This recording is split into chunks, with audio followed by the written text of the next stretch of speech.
just as one piece. With a guy. And it's. Thank you. Roll call.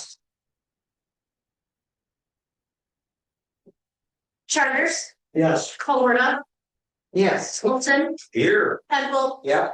Jenna Smelter Pritchard. Yes. Okay, approval of the agenda, as you notice, we have an addition. That is highlighted. Since planning commission approach. Can I have a motion to approve? I'll make a motion to go through the agenda with the added K for planning commission appointment. Second. Okay, roll call. Charter, Yes. Colorado, Yes. Wilson, You. Penfold, Yes. Smelter Pritchard. Yes.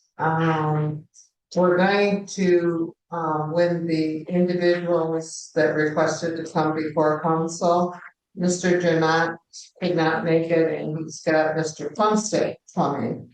So when he gets here, we'll pause for that. Okay? Public input. 3 minutes. Mrs. Brooks. Okay, tell everybody, roll your eyes to the left, roll your eyes to the right. again. Again, yes, I apologize. There was something that I noticed, Josh, in your report about a contract for $20,000 for a consultant. I would request that there be a delay in consideration of that. Given that we've got an economic development officer potential on a county level, the last time we looked at something like that, it wasn't waterfront, it was the Ludke property. Well, whether we call it waterfront or Ludke, it's the same thing. So Yeah, that's not up for, that's just FYI. is it under consideration? Is it approved? No, maybe someday. I mean, I recommend we you know, do or, that yeah, for a long time till we know our budget. right, so. Thank you. But it kind of dovetails into our master plan that we got a update coming soon, so kind of ties in with that. That'll be good. Thank you. Thank you, Chris. Laying out. Any other public input? Yes, Mr. Stephen Drews, 578 Boston Avenue. Just a quick minute to say that, and you all know this, that we have amazing employees for the city of Frankfurt. We sure do. And going forward, I hope that when compensation packages come up and that we pay them a good wage, because they're so good, we don't want to go somewhere else. And I know it's the 5 years that I've lived here, any interaction I've had with any city employee has been exceptional. And I don't know when their contracts are up or when compensation happens, but I hope you guys will be real justice with all the employees. Yeah. Thank you, Steve. Any other public input? I'll just dovetail on that. I'm Dave Clicksby, AT&T in Laylaw. I just wanted to give a shout out. I'm like 3 weeks late, but the cleanup of the leaves this year was just layered in really nice. And we had this, we're dancing around with the wind and the rain, and you just, yeah, you do a really good job. So, And the DPW do an exceptional job. Yeah, We're blessed. you make it look easy, and there's more to it than that. Especially if it's a late off. We just didn't know when it was going. Right. Next year, you want to do Christmas decorations at the same time, and avoid when there's a snowstorm. Okay, I'm moving to correspondence. There's one correspondence that I am going to read. From our under sheriff. Normally, we just. Where did mine go? Stuck together. Okay. This is to the city of Frankfurt officials, and it's from Under Sheriff Greg Hubers.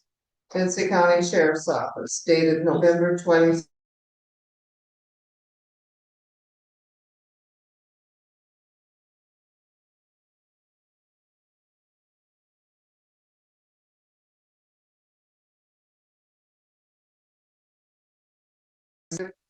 Katz went above and beyond his duties as a Frankfurt City Police Chief to assist the citizens of Vinci County and the Vinci County Sheriff's Office with a water and land rescue operation.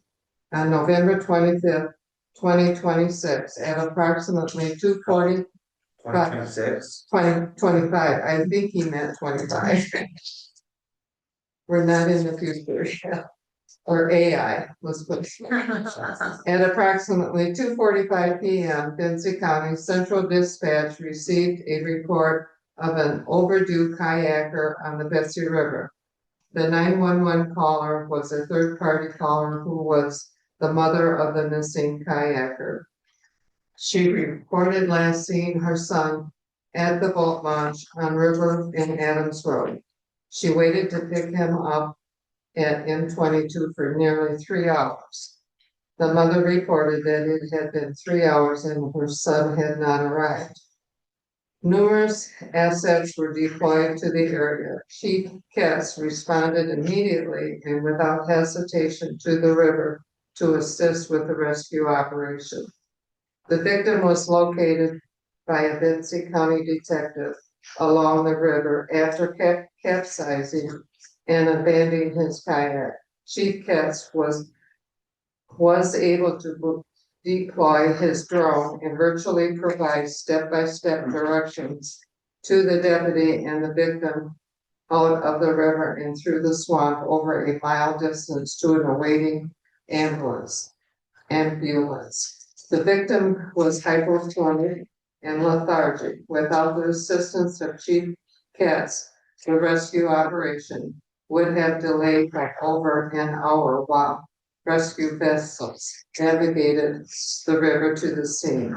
We should also recognize the assistance of Frankfurt Fire Department, who also deployed to the scene for assistance. On behalf of Sheriff Rosa and Vinci County Sheriff's Office, I would like to extend our sincere appreciation to Police Chief Mark Katz and the Frankfurt Fire Department for their assistance. The city should be proud of the team they have built and with quality service their team provides to the city of Frankfurt and surrounding agencies, Vinci County. A life was saved today. We should be proud of the cooperative effort it takes to protect our community.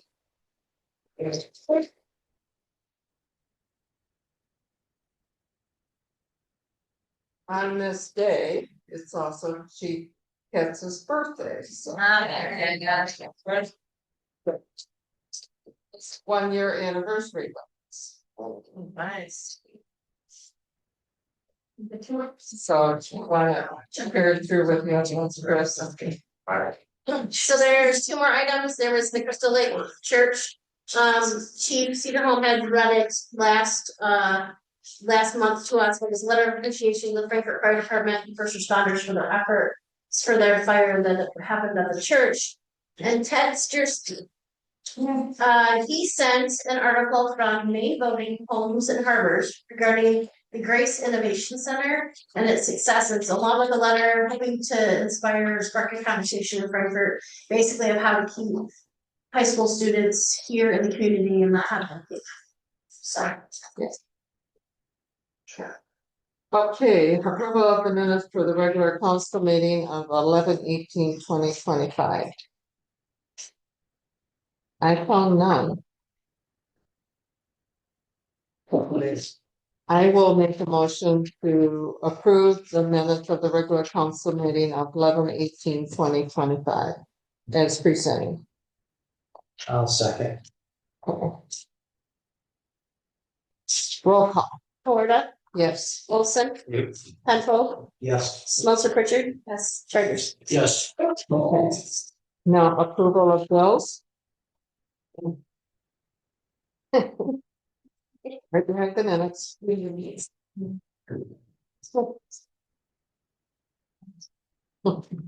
I'll make a motion to approve prepaid vouchers 58152 through 58195, HRA 9179 through 9207, in the amount of $44,395.61, of which $8,454.84 for sales tax and withholding. Payroll voucher 43326 through 43437 and EFT 893 through 906, in the amount of $181,630.54, of which $122,747.79 for wages, $24,622.16 for employee retiree benefits, $5,186.86 for employee deductions, and $29,073.73 for federal tax.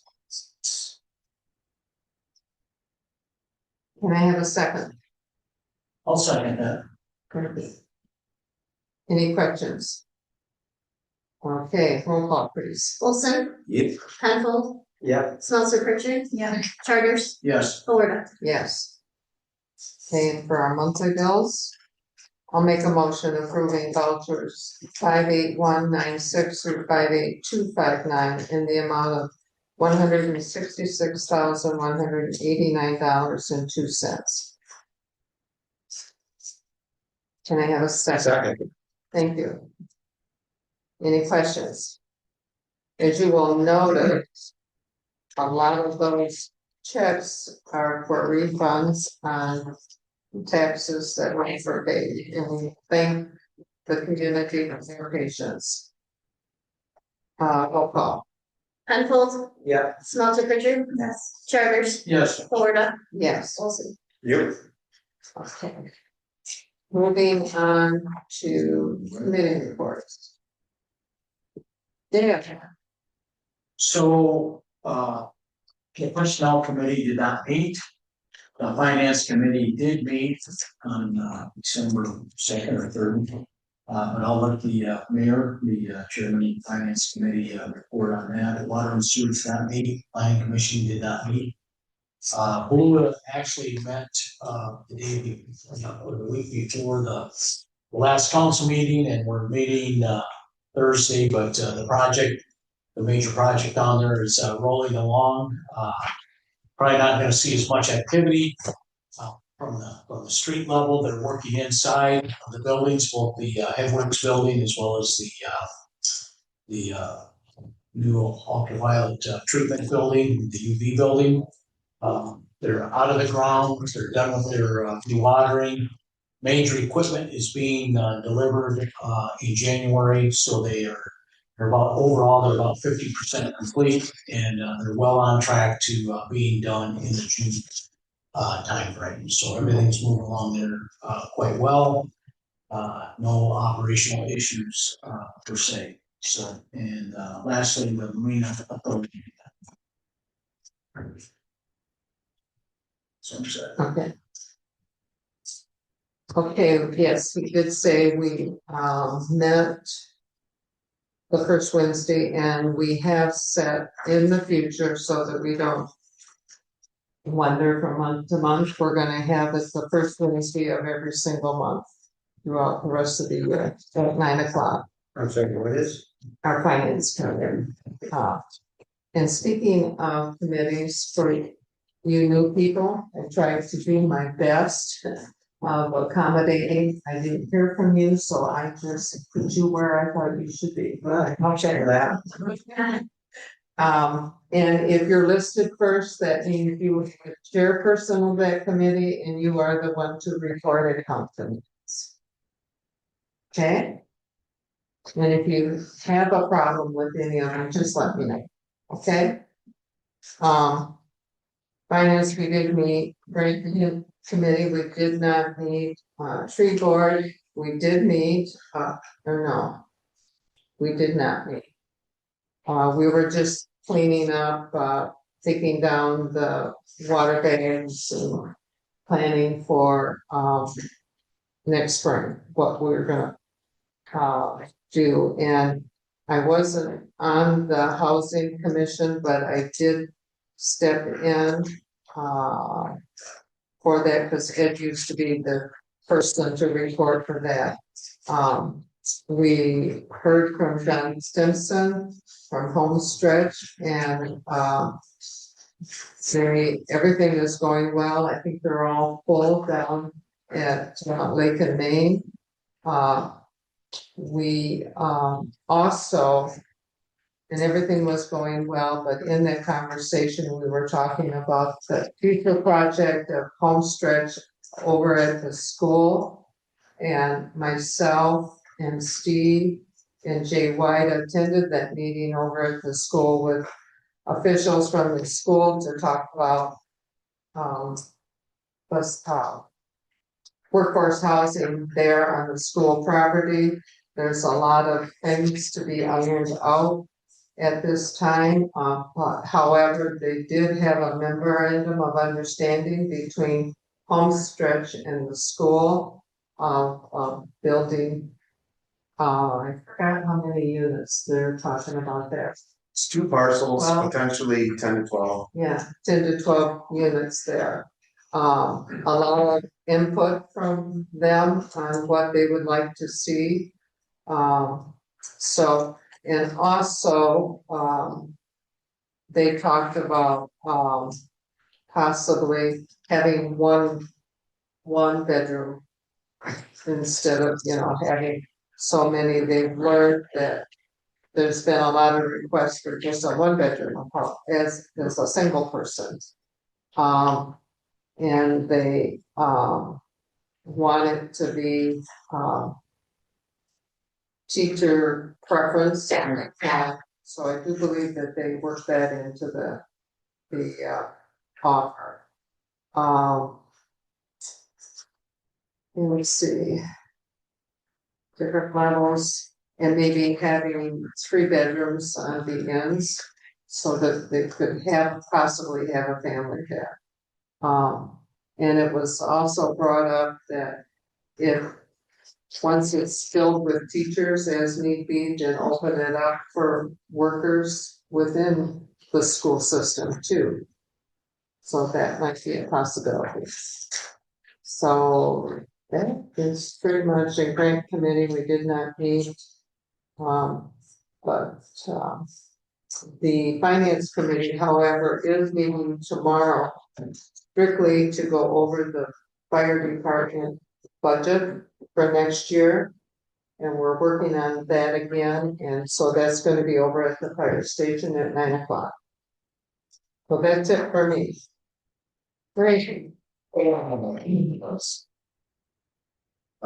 safety did not meet, rec board, we could not pull together a quorum. However, we did receive, the signage for the dog park, including the rules for the dog park and a sign, kind of describing Ruth Pekin, the donor that donated the money for the dog park. And what else? That one record. We did procure architect to work on the bathhouse at 7th Street Beach, correct, Josh? Yep, and that's on our agenda. Yes. To approve, yep. Yeah. So, bring it up now. That's it for rec board. Airport, we do not meet the month of December, but Brooke did send out a little blurb. I'll read it real quick. We will not be meeting this month, but I would like to keep everyone apprised that airport operations. Carl Nelsinger has been outstanding at keeping up with the snow plowing. There is quite a bit of ice. Watch your step. I purchased a new car, a 2014 GMC Terrain with approximately 120,000 miles for $6,000. It is front wheel drive and it will be stored in the winter months. The finance reports for November are attached. Next month's report for December will reflect that we received the AIP and IIJA grants for a total of $305,000, of which $75,000 was for reimbursable legal, consultant, and bond expenses through August of 24. Add that to the unrestricted cash balance of $194,655, and the airport has restored a healthy fund balance. The restricted cash is applicable only to bond payment. She also attached an FAA notice for airport terminal program grants. We are outgrowing the airport terminal and it is in need of maintenance. Fingers crossed. Notice that. Thank you. Yeah, I just text her because the county was selling two of their vehicles, Oh, yeah. and she said, well, they've Where? already got one. Wow, we got a new So one. it's, Yep. okay. Any questions for Brady? Brady, did you? We had no marina meeting, and we did not have a planning commission meeting that I was able to attend. And then I think the water and sewer, I'm assuming they did have a meeting, but not during my term anyways. No, but we will be meeting one. Two, okay? So you need to talk. Yes. Let me know. Did you have a chance to look at any? Yeah, okay. But if you, can't attend anything, just let, I think I put alternates behind some of your, so, okay? Just let us know. Mr. We're gonna pause at this moment because I saw Mr. Plumstead had just arrived. So we will, pause for a moment and let him, do his presentation. Thank you. So like me at the podium or? Would you please? Well, good evening, everyone. My name's Norm Plumstead. Art apologizes that he couldn't be here, so I'm pinch hitting for him. But I'm the board chair of the Benzie County Chamber, and he and I have been working on this project along with Lindy Evans and the other directors of the chamber for the past year. And I don't know if the slide deck that Art had shared previously was in the packet. I'm actually not going to go through the slide deck. That will be there for you to reference. Where I'd like to start is just with a couple of quick stories. And the first one comes from a local business owner whom you would all know his name. And he was sharing with me recently that in the past year, he's had 4 either business expansion or acquisitions fall through because of either lack of talent, infrastructure, and or zoning issues. And I've been running Outer Bank for the last 5 years and been in the county for the last 20. And I can tell you on the talent front, we've seen a dramatic change over the last decade plus in attracting and retaining talent. And that goes back to one of the statistics in the slide deck, which is Benzie County has lost 20% of its prime working age population in the last decade. And so it's from that starting point that the chamber over the last year has been working to reorient itself toward economic development. And that's what I came here to talk to you and share with you about this evening. So what we have been working on is to reorganize the chamber primarily as an economic development organization and legislative advocacy at the state level. And so for the last year, we've been working to get funding and hired an executive director. The original funding came from Benzie County. They've committed for the chamber to be the economic development engine for the county for at least the next 5 years. They've committed to $40,000 for the next 5 years. And that allowed us to go out to other local businesses and get additional funding. So that's what really we've been working on for the last 6-8 months is to go out to other businesses like State Savings Bank and Honor Bank, and we've got now about a dozen founders that have stepped up over multi-year commitments to fund the chamber for this purpose, knowing that economic development takes some time, right? It's not something that can be done overnight. And really what we're aiming to do and will do is for there to be an organization and a team of people who wake up every day thinking about primarily one thing, and that's economic development for the entire county, for the entire Benzie County. That coupled, as I said, with legislative advocacy at the state level.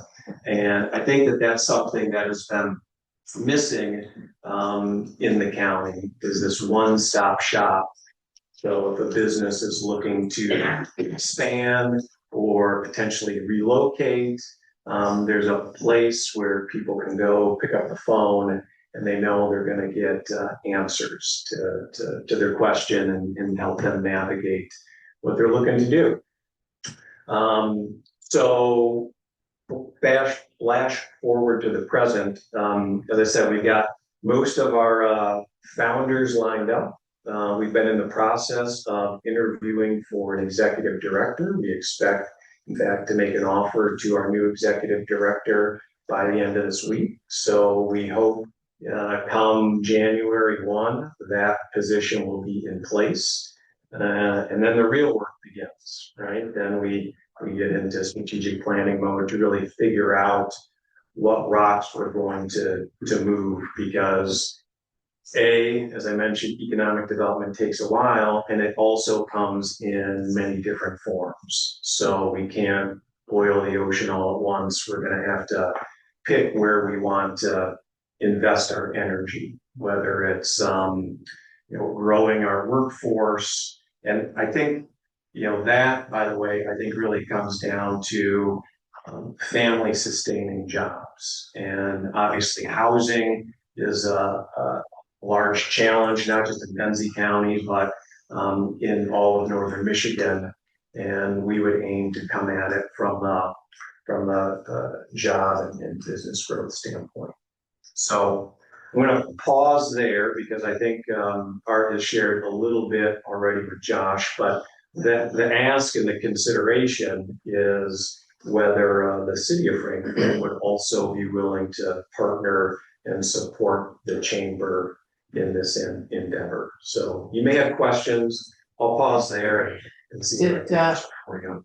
Did Art tell you that we're basically halfway through our fiscal year? Our Yes. fiscal year doesn't fall the same as Right. everybody's. And our budget is very, very tight this year. Yeah. So in our budgeting process and through our finance, if we can, find the revenue to support you, we believe in your efforts going forward, but right now we need to find the money first. Yeah, no, that's totally And to be able understandable. to commit. So, Yeah. and my understanding that basically you need the capital basically for this new executive director is primarily. Correct. Now, our model is to have an executive director and a support person, and then to fund the rest of the programs Right. that we want to do. Right. Does anybody else have questions for Mr. Plumstead?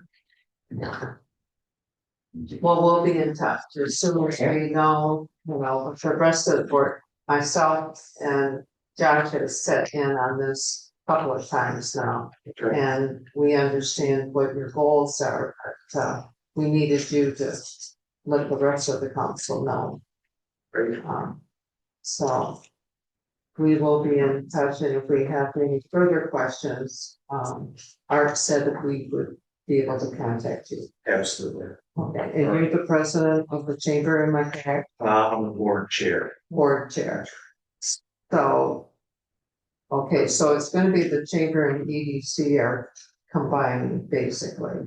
Well, In a way. the EDC will remain its own separate entity. That's important because these have things that they can do that only EDC can do.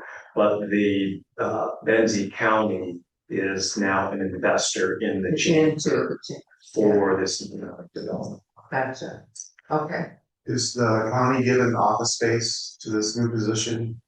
Or, We've discussed that, but we don't know if that's gonna be the direction to go or not. Ultimately, we know that we need a electric office at this point, so that could be a bridge between here and there.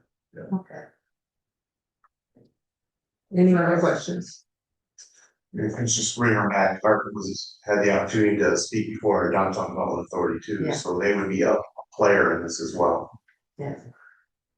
That's where, kind of where we're coming from right now is be a shared expense between the city council and the DDA. All right. Well, thank you. I appreciate the time. Thank you. You're welcome.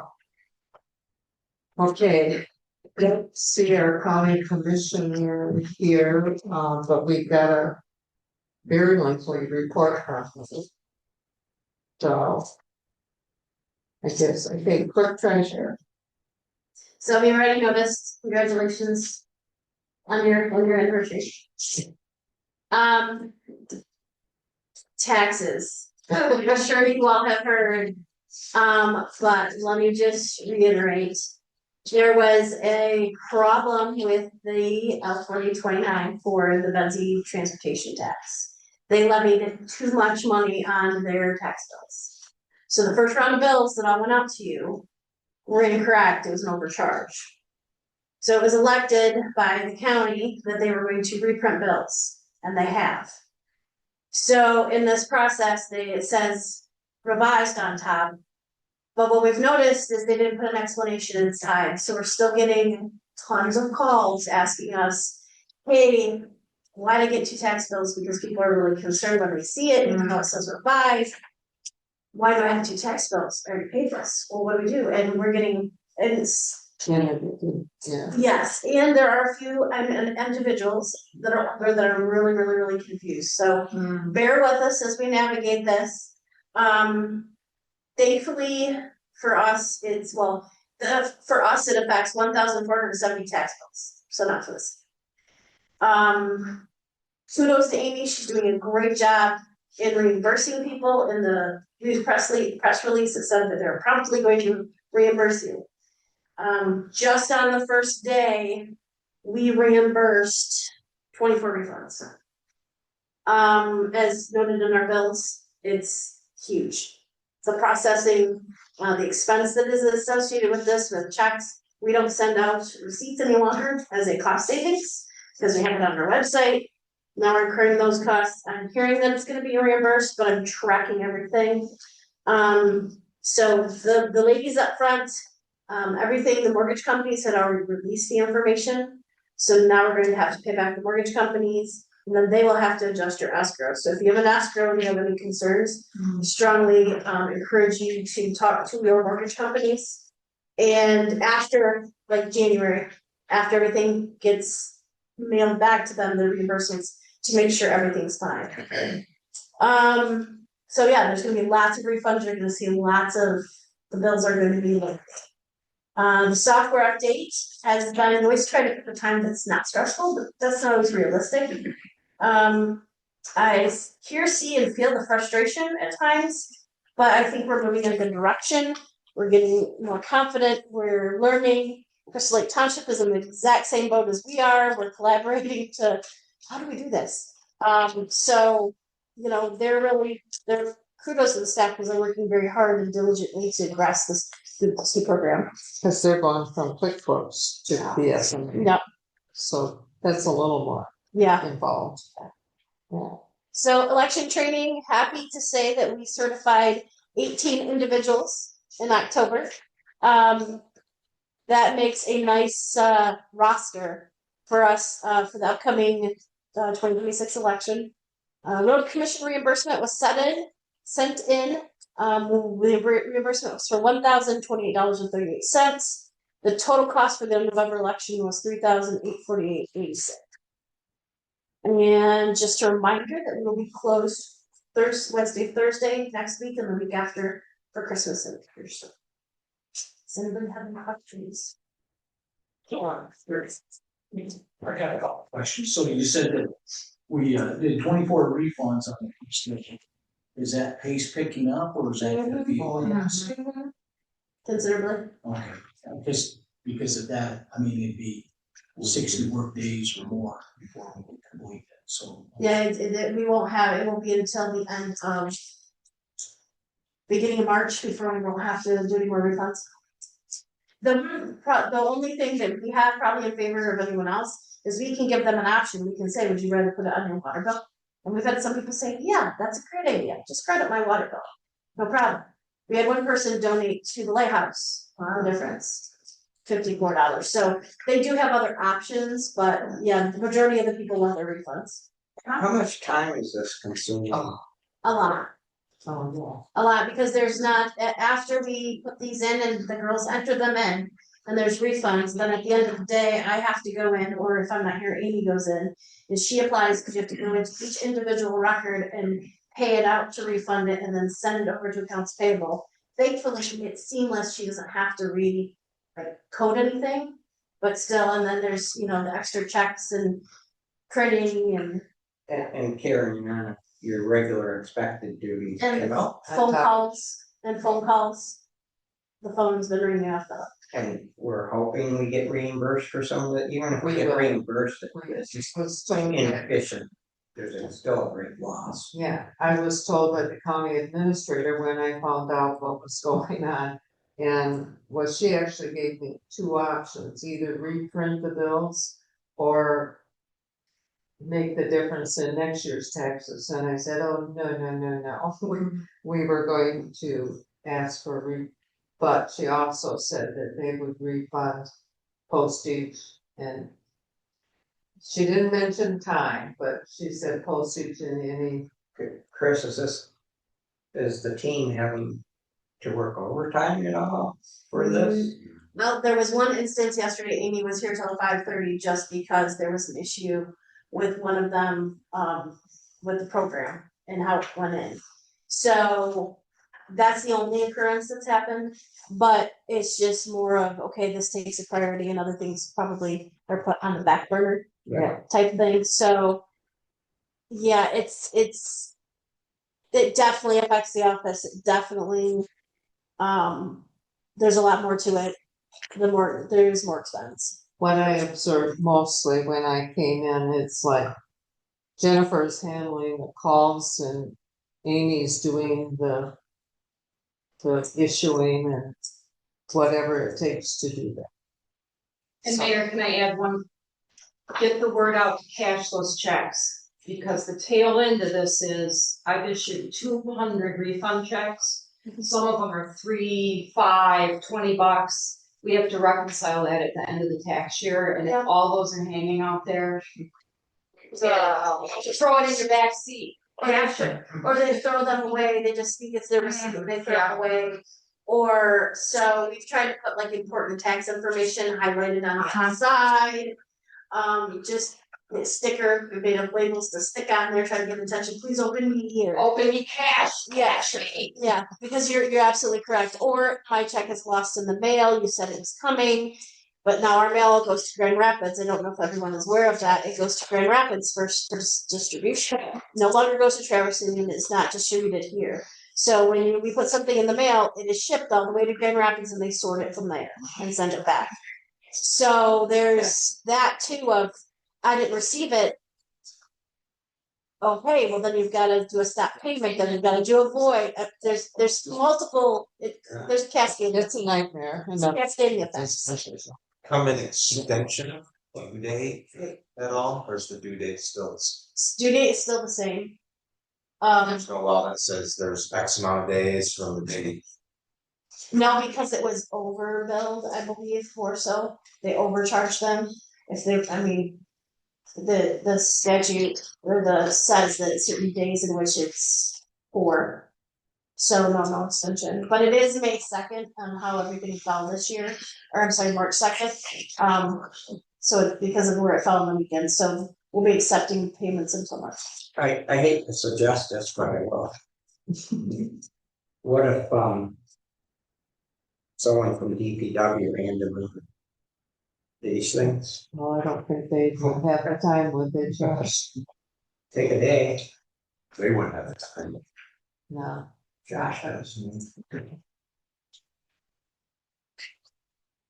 No, I don't think that's a good idea. Okay. Ian, Yes, I have one question. So is there an update on the audit? You said. Yeah. there are questions, there's an analytical that I have 2 more things to look up for them, that they wanna know, why did it change from last year to this year? And it was not too long, but I'm giving them details once I turn that in. Josh, help me out, The the Act 55. 51. Act 51. Yes, it's in, we're just going to wait till next week to submit. So I anticipate they will have everything wrapped up, and then after that, it's just a matter of getting a meeting in January. Yeah, I asked the same thing. Okay, thank you, Chris, and thank you, staff. So And Shannon's one that kicks in there too, and also. when I say staff, I don't just mean my 2 ladies up front. Shannon is definitely part of the crew. Okay, Josh, you're up. Right, so this morning we had a pre-construction meeting at Grand Traverse Construction on the Lake Michigan Beach bathroom. Also that I attended to a team virtual meeting with the architect. We kind of just have them on a case by case basis now. For the Lake Michigan Beach bathroom, of course, Jeff Cockfield is involved in that. They submitted their schedule, everything is in line with what our bid requires, they're planning on having the bathroom done by Memorial Day. We'll see how everything goes with the weather and those types of things. So they're gonna be getting some shop drawings and submittals to us for the next week or so, and we're gonna have to talk about colors. Colors of the block, the doors and the roof. We talked about beige as being a block color, so we'll wanna have a committee of sorts to sort through that. And then on new business, this architect that we've been working with has provided us with a price to do basically fine tune the design for the Lake Michigan Beach project for the Bells Park project. 7th Street Beach. So that'll be on the agenda for our approval to proceed with that. Gonna be starting to focus back on our capital improvement plan. We've got the last plan we updated, we got a lot of the work accomplishing it, some of the things that we postponed, so I'm gonna revisit that because we will always have water sewer projects that we're working towards, and we have some asset management planning that'll help us guide that. Of course, funding will be critical as we navigate through that, but we wanna circle back on the DPW facility, that's gonna need a new roof. We could phase that.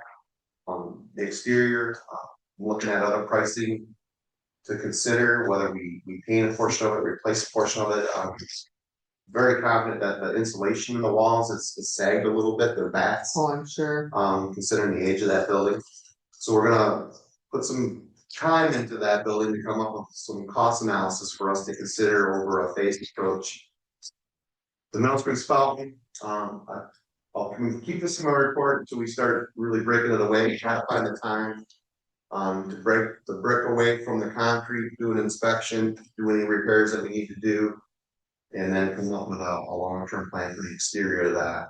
But we'll keep an eye on to make sure the water's flowing properly and not backing up, because the chemical, or not the hardness and the mineral content weakens the mortar in the brick joints. So that's why we're having some failure on the brick, and why we have to constantly recoup.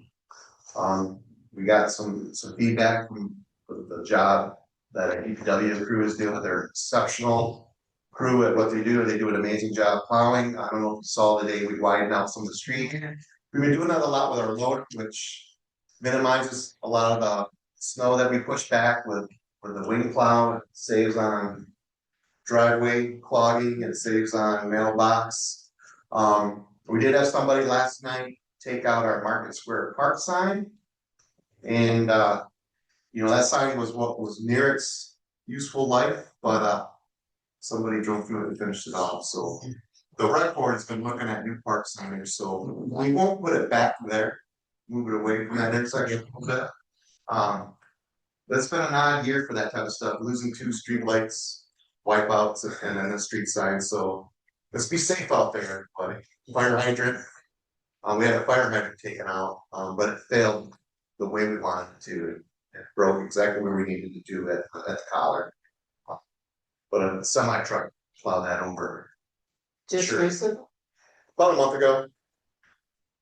Over by Pula, Oh. looking the other way, thinking everything's in the clear and pop the hydrant, but it's the way it was supposed to, the way it was designed. Working with our lighthouse group, they wanna move forward with a phase 1 project. We've been working with Tyler that used to be with ICC, now he started his own company.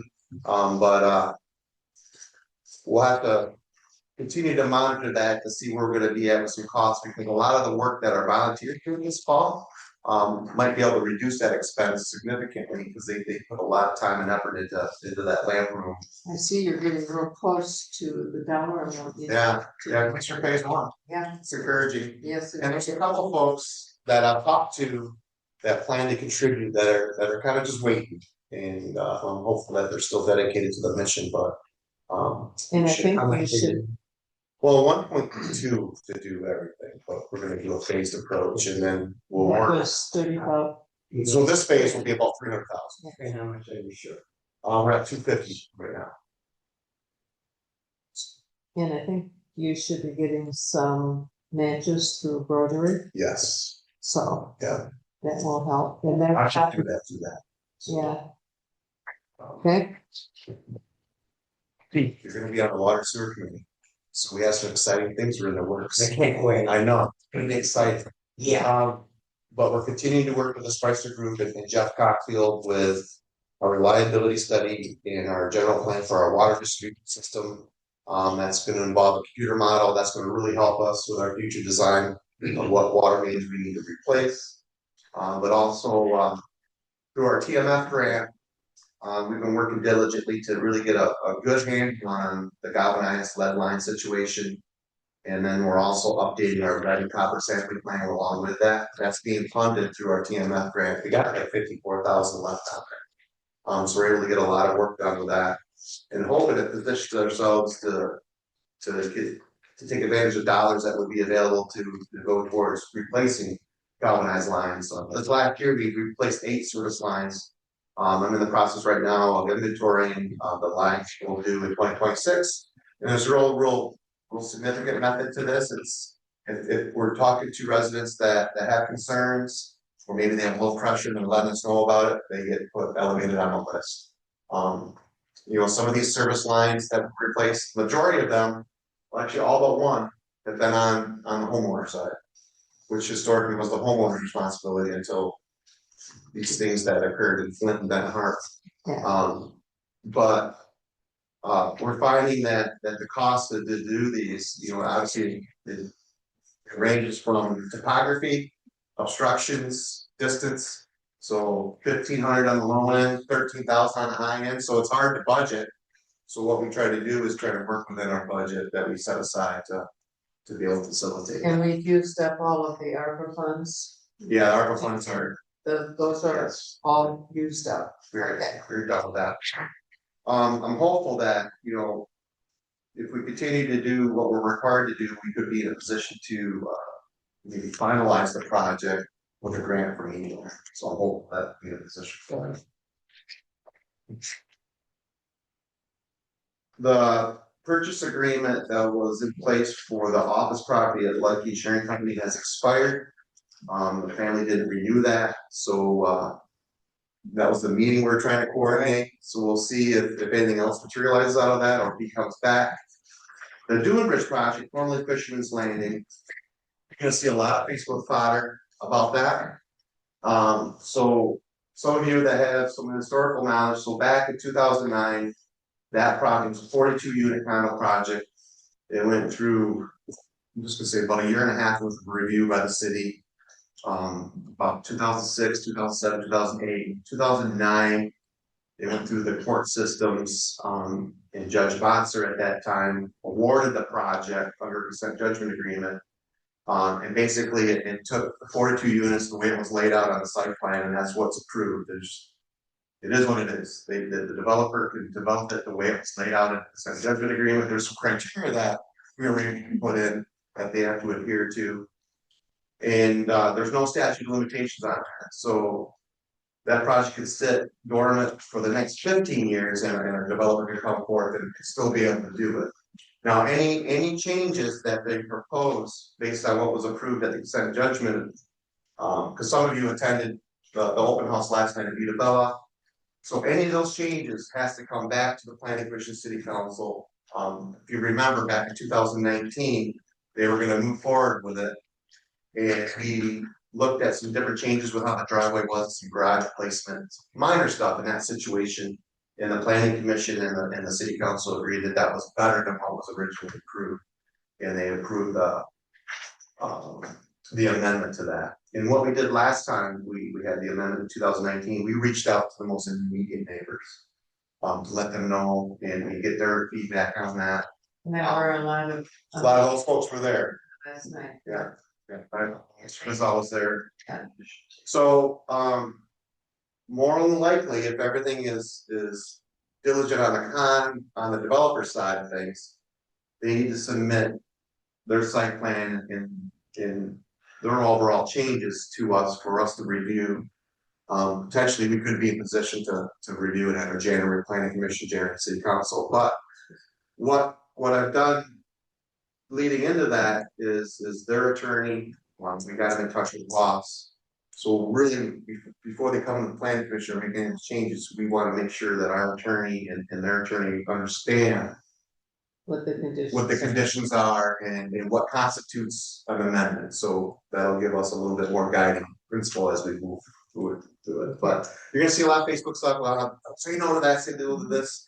It's not that simple, that project. It's not like a typical project you would review. It's allowed by the courts. So If I could jump in for a minute. Yeah.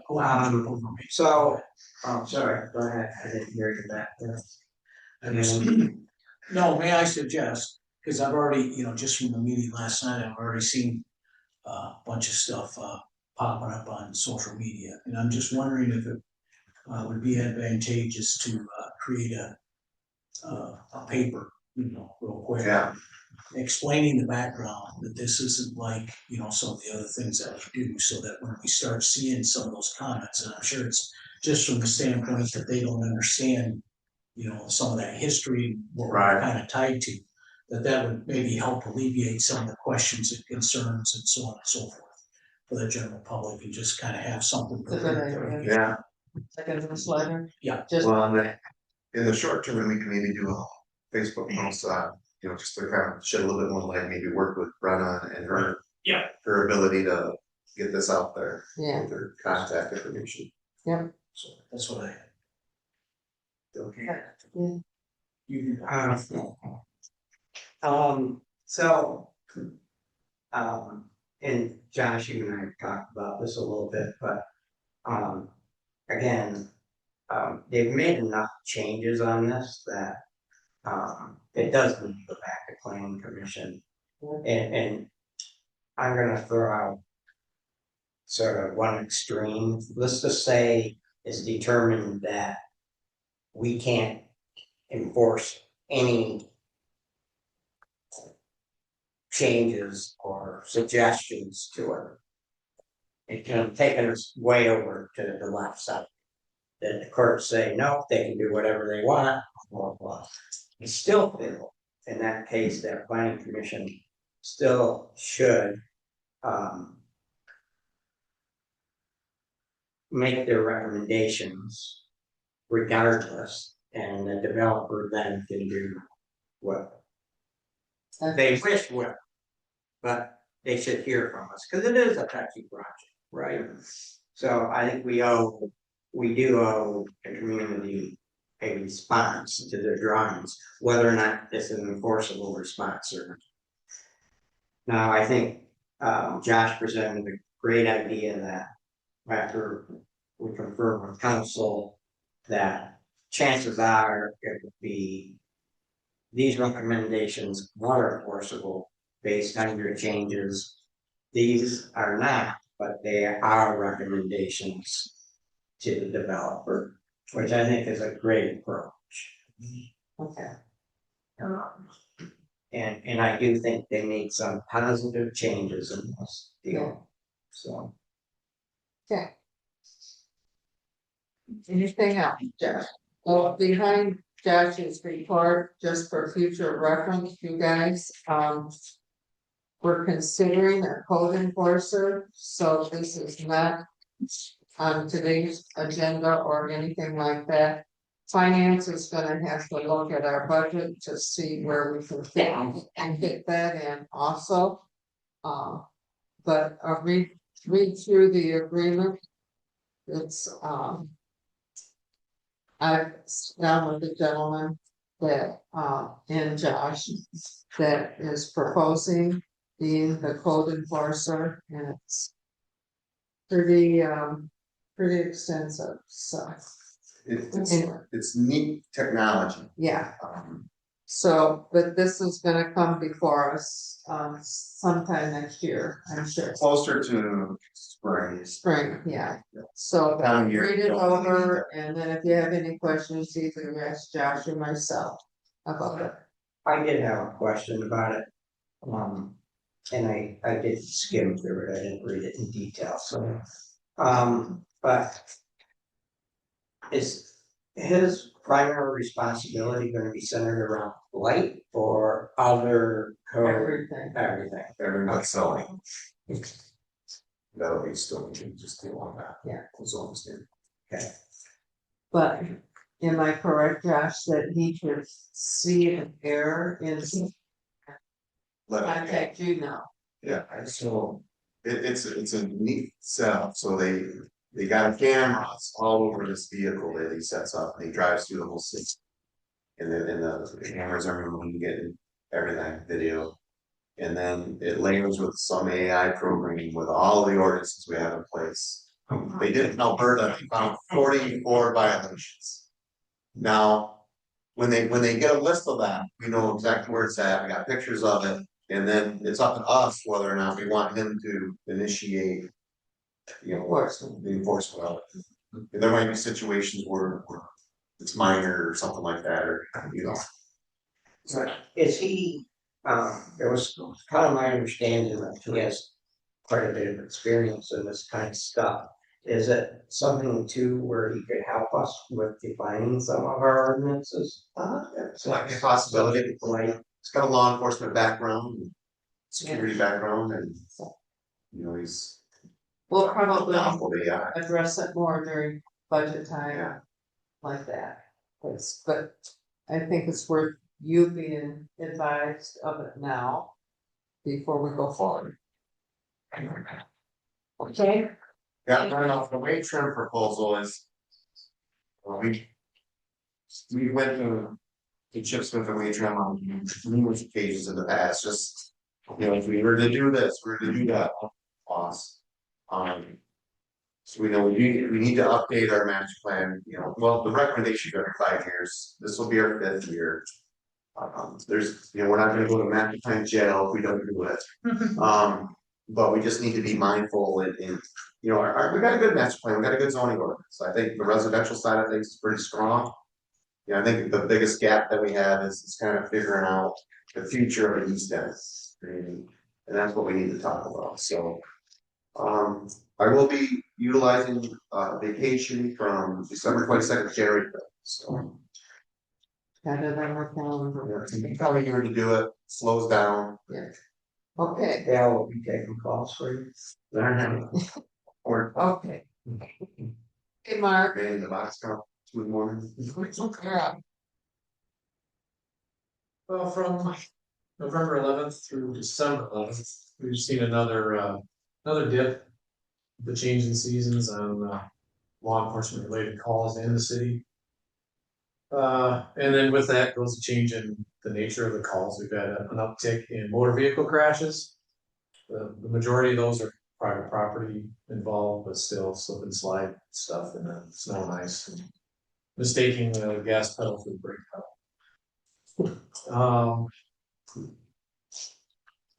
With that number 57 number, just, this is something that's not in my report, but just the other day I, out of curiosity, checked to see what the last complaint number pulled was for the year 2024. And it was 452, so 452 law enforcement related calls in the city for that year, for the calendar year of 2024. So just out of curiosity, I checked and see where we're at. And as of today, we're at 913. So we've effectively doubled the amount of, let's say, reported calls or activities in the city. And so anybody that's wondering how this could be, and there are a couple of reasons. So some of those reasons are because of an increase in, and this is information I get from the officers, is they feel this summer was busier than last summer. And I'm sure that's probably true every summer. It just continues to get busier and busier. Probably the biggest reason isn't because they are more or less active, but because the way that their reporting was set up previously, it was highly inefficient. They had to, for every dispatched call or every call to found on patrol, the officer generated report. For every one of those, they also had to basically report it 3 times. They had to record it in the computer in the car, then they had to come back to the office, record it in a separate computer program in the office, and then they had to go to a paper logbook and log all the same information in it a 3rd time. I can only guess as to why this was set up this way, but I streamlined that, made it much more efficient. So now it's not that I think the officers are still, they were still doing the same activities before.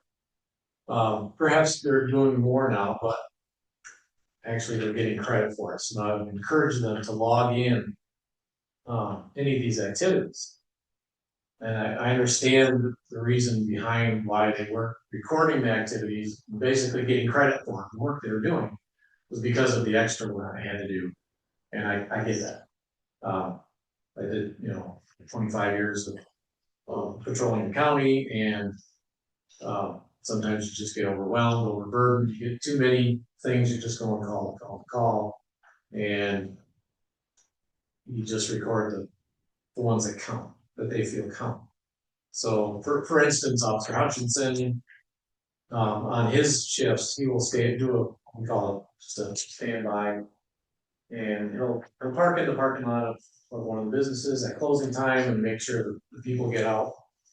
The majority of the time, these people are closing the business, they're then taking cash to do a night deposit at one of the banks. And the businesses enjoy that, but he wasn't essentially getting credit to do it. That's just one example. One thing I picked up on was Officer Hutchinson was doing called the pickup line at the elementary school when school gets out in the afternoon.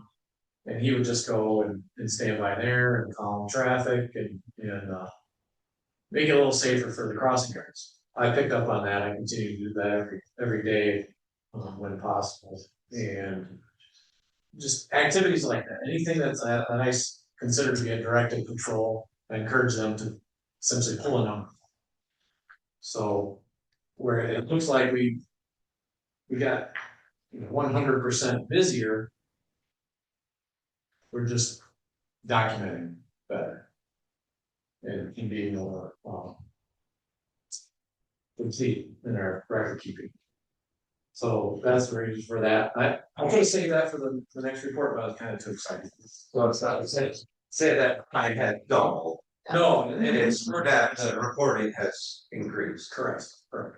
And The majority, I think if you looked at a complete sheet, you'd see the majority of the calls are not crime related.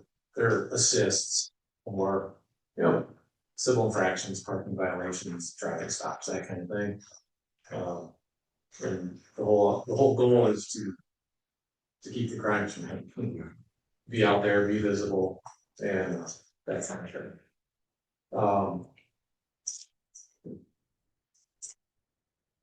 One thing I'd like to know, I don't know, for any of you that aren't aware, the school resource officer for Frankfurt Schools has changed.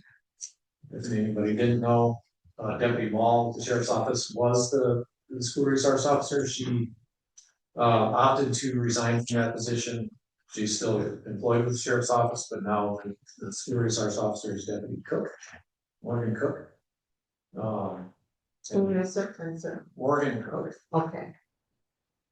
She's been a deputy for a few years now. She worked in the jail previous to that.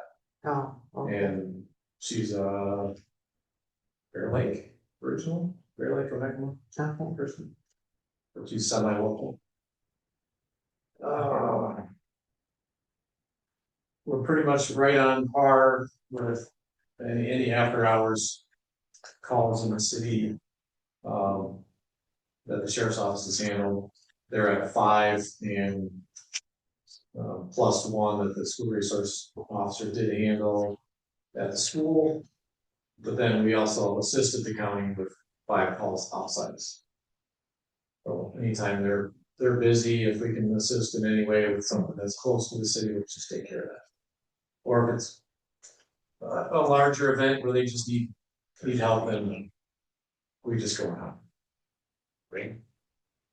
And I did receive a 3rd application for the new officer position, so the application window is closed, so as soon as I can schedule, can get everybody's schedules to agree, the applicants as well as the board, we'll get some interviews going. I'd like to do them all in one day if we can, but we'll see how that goes. Last month I wasn't here for that meeting, but we did apply for a grant through the Strike Ranch Heritage Band by a bunch of Indians for the purchase of 4 body-worn cameras or body cams. So the sheriff's office, lucky for me, the sheriff's office did their research, wonderful research to figure out which ones would be the best. So I just piggybacked off their research and chose, if we do get awarded the grant, the same technology that they're buying. So the county is buying all new, they don't have body cams either yet, but they're buying body cams and all new patrol cameras, patrol car cameras. So we'll have the same technology that the prosecutor's office wanted to deal with 2 separate technologies. So that application's been completed and submitted, just waiting for a notification on the status of that from your party. Any questions for Mike? And he can be excused because he's got a date for a birthday celebration. Happy birthday. Thank you, Mark. Hey, Mike, it's yours. The ladder truck's now decaled, and it's actually, one of my members, who was, waxing and polishing, put a coat of wax all over it, got it all straightened up. It's like $1 million. We're working on, stripping the old truck and taking things off. We talked to a couple of people. First of all, to scrap it is worth about $300 or $400. Forget that idea. Then also suggested Guthrie's and Mesick. Brian Guthrie came out and said, "I'll give you $6,000 for mainly the motor. I don't need anything else." So I talked to Joe Thomas from T-Line Emergency Vehicle Sales. He recommended it was recommended by our current mechanic, and basically he said that he could put her out there. And originally put her out 32 and 35. He said because it's green, it's not able to move it. So he suggested that we try to list between 25 and 20,000. We purchased the truck for 25,000, so if we can get close to what we got for it. The other two options is Ranger and Garage were suggested. They're almost like gov deals that. They would have to relinquish the title to them and they do all the work. Mike Johnson suggested that we use Ranger. I'll probably talk to Josh about this and see if he's ever dealt with it or not, so. We're going to make a decision. It's getting close to the time where we can try to do something with liquidating that truck out of here. ISO, I just about got that all wrapped up. I did get a letter from Max Swanson and Graceland and mechanical drawings from their cistern on Forester Road. And Joe Haystack from Vice President of Operations sent me a letter giving the fire departments in the area permission to use the cistern in case of event of fire. I'm still waiting for. I reached out to Gray Jeffrey, and he basically told me from the Crystal Downs that he was going to check with the club president and should be able to get that to me. As far as longitude and latitude of the hydrants, I've got them all marked right now. The only thing I need is the flow rates. Then I should be able to complete the paperwork, get it sent to the ISO for review. A couple things I want to touch on here is up to run. But year to date, it's changed rapidly. We're at 558 EMS calls, 191 fire calls, and a total of 749 for the year of where we're at. That's a hour ago, 2 hours ago. In training, we're working on the ladder truck. We did ladder truck training, but I'm also working on a joint ice water rescue training for Saturday, February 7th with the U.S. Coast Guard and the National Park Service. I'm also working on a training when I was at my learning conference 2 weeks ago. I ran into Lieutenant Smileski up at Traverse City Fire Department. He's also in charge of the hazmat team up there. And he said, we need to get together and do something again. So I'm working on possibly something with the hospital. We're going to set up probably March 7th to do something with them. Frankfurt and Station 5 are hosting the Fire Academy. It's going to be starting on Saturday, January 10th, birthday, and we'll be doing classes out of either workplaces or we get students. I've got currently 8 students signed up for that, so we'll have 8 going through. I do have a new cadet that's going to be turning in paperwork for it, going to be joining the fire department. 15 going to be 16, so that's going to be grants. We got 2 gallons of water from Ice Mountain. And we're awarded the DNR grant. I applied for that. I think at the a couple of times I asked for a resolution on that, and that was approved. I asked for approval, and then we were awarded the DNR volunteer fire capacity 50/50 grant. I told you last week. So that's going forward, and we prepared to sign that paperwork as soon as we go forward, and it has to be turned in by the 9th of January. Last thing, my chief notes, a couple of things. At the pre-kindergarten through 5th grade, the fire station was fun. They're all over the trucks. They love the ladder truck.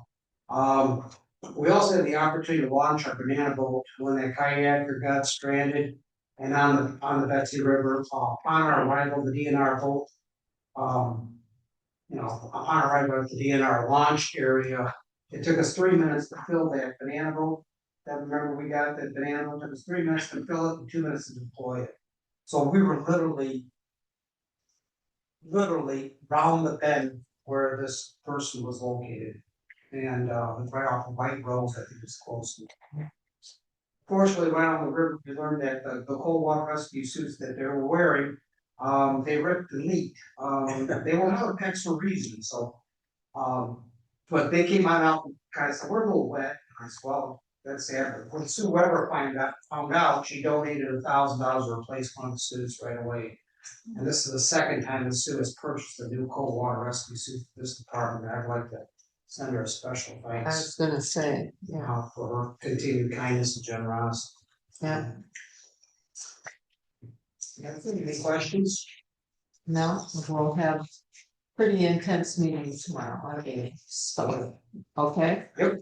All right. Any questions for Mike? Okay. Moving on, old business, we have none, new business.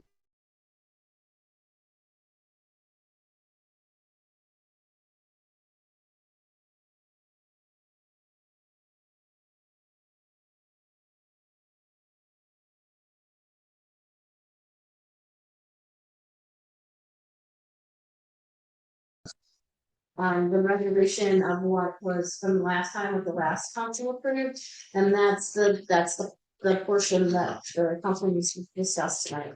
Okay, but first, what we have to do is open it for public input. Here's my cheat sheet, I guess. Okay, Make a motion to open the public hearings for Sam and Pam Kelly at for 12, Steve and Pam Kelly. yeah, at 1211 Elm Street, Correct. and 616. Do you have a second? I'm sorry. Smelter Pritchard? Yes. Charters? Yes. Florida? Yes, Olson? Yep. Penfold? Yes. is there anybody in favor at this time?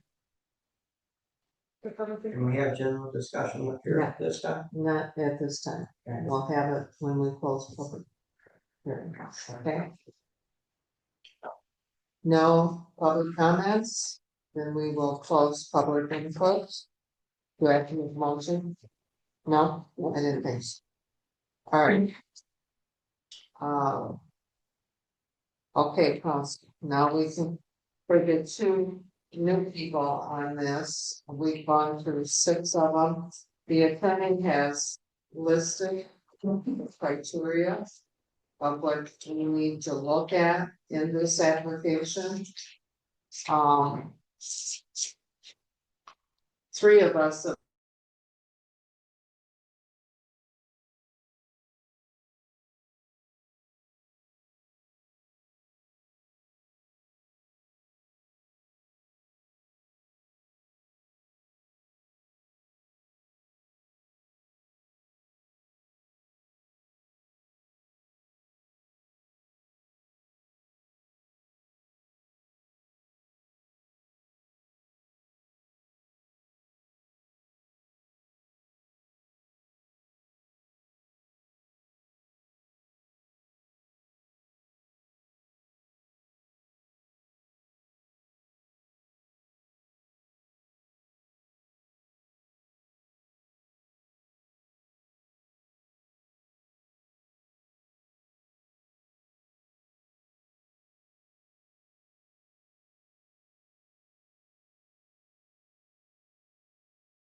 City Council of Frankfurt.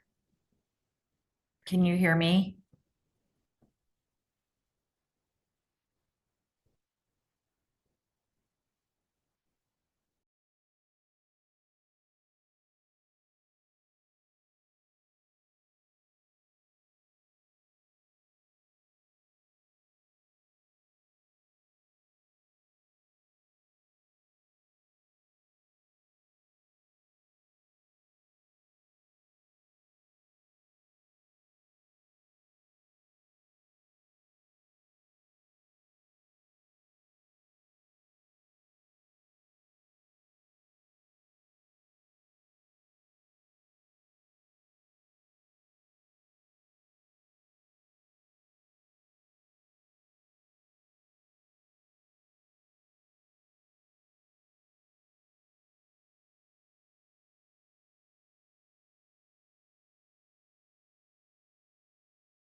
Chris to add.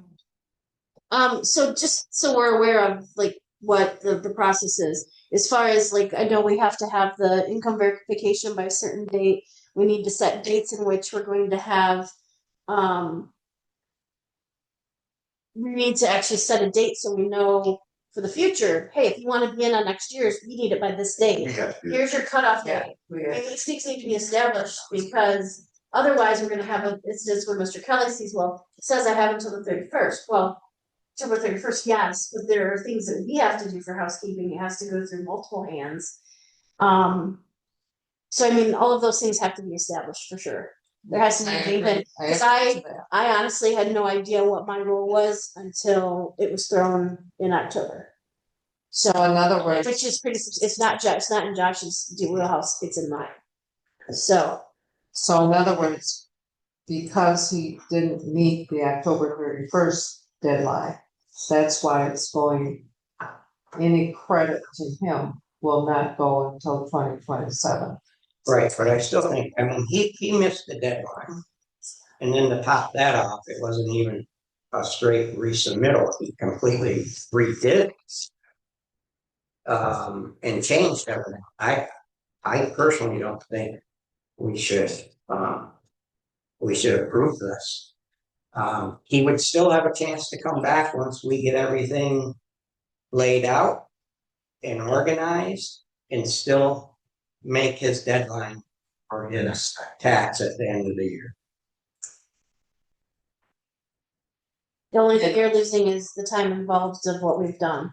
Yeah. Right. I agree with Pete on this. He did miss the deadline. He can resubmit to the next round. Yeah. You miss your deadline to pay your taxes, you pay extra. You don't get the next extent. But he's not gonna get any credit for 2026. I understand that, but And he is aware of that. let's go through the proper process in I think our deadline for accepting needs on an annual basis should be right around July, Or August, August at the latest. so it can be reviewed, it has time to be reviewed, Yeah. because you have 60 days from when you accept. So. It's due in October, you wanted the October meeting, September, August. Right, good on the notice and Yeah, cause I have to run all the stuff every time we do one of these for a public. I can post it as a public. So are you suggesting tabling this, or are you suggesting? Tabling the same thing as denying it, so. Well, so the amended date with the submittal, you know, buys a little time, because technically December 9th is the amended date. So the 60-day clock can start after that. Well, and he can, okay, so the way I understand this, if we deny it tonight. And over the next 60 days, we get organized, we decide how this is gonna handle, we pick the date they're due, he can still bring it back to us. And it would still fall in his same time frame as if it was approved tonight. That's not saying it would be approved at a later date, but if it was, there's no loss to him between now and our time of getting this organized. There's a lost bargain.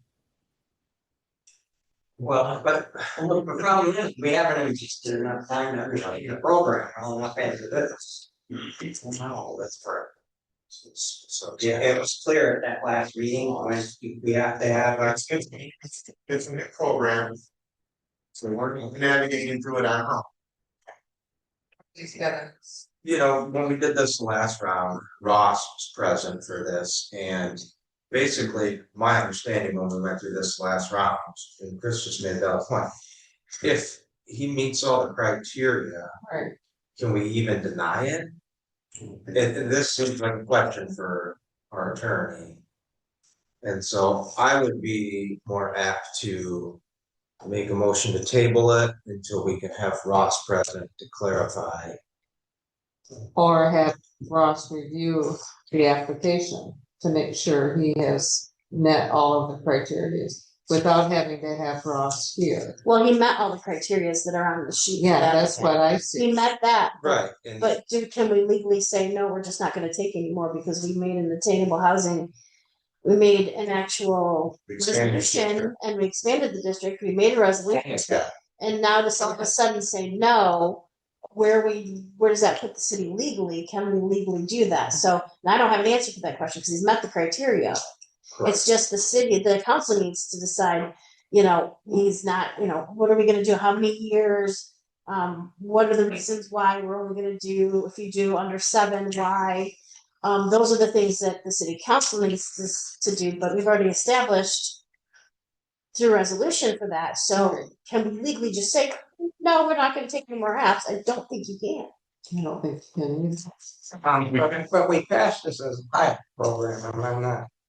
No, they made it as, it's a resolution, it's part of our, We have In a 4-year commitment. yes. The state has a sunset clause on it, so they actually have to renew it in 2027. So they put their own sunset clause on it.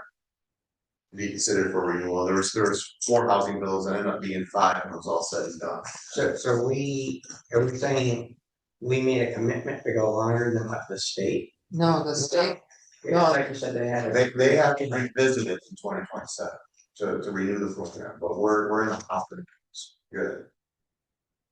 But They may not. you just said we made a resolution, to keep this for 4 years. Yeah, we have the ability to approve it up to 12 and then in the. No, you're saying, yeah, it doesn't, yeah. You go up to 12, we did 4. But you could table it to the January meeting. And then maybe by then we can have some time to sit down and come up with the criteria for a policy. and maybe talk. But it'll be a working document. Ross. I would like to have Ross just go through everything and make sure. So I'll make the motion that we table it until the January meeting. I'll second that.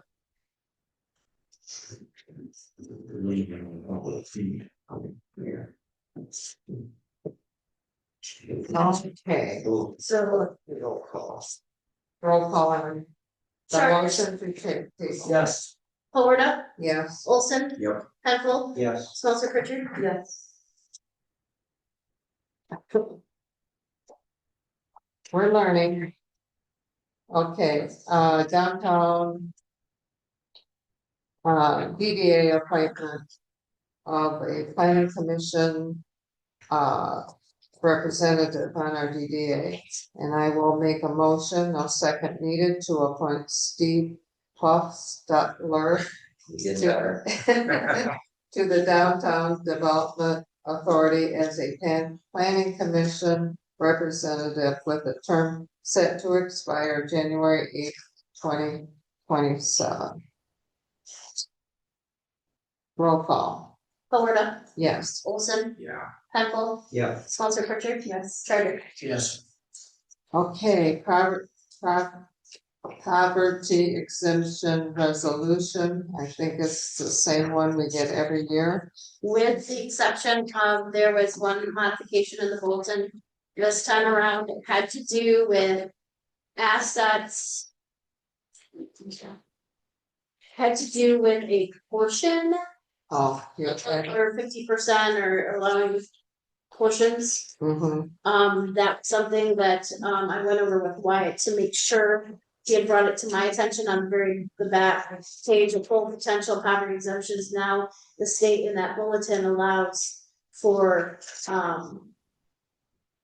partial exemptions Okay. if they meet the criteria. 25, yeah, So that is something, that's the only thing that's new compared to the previous. you're right.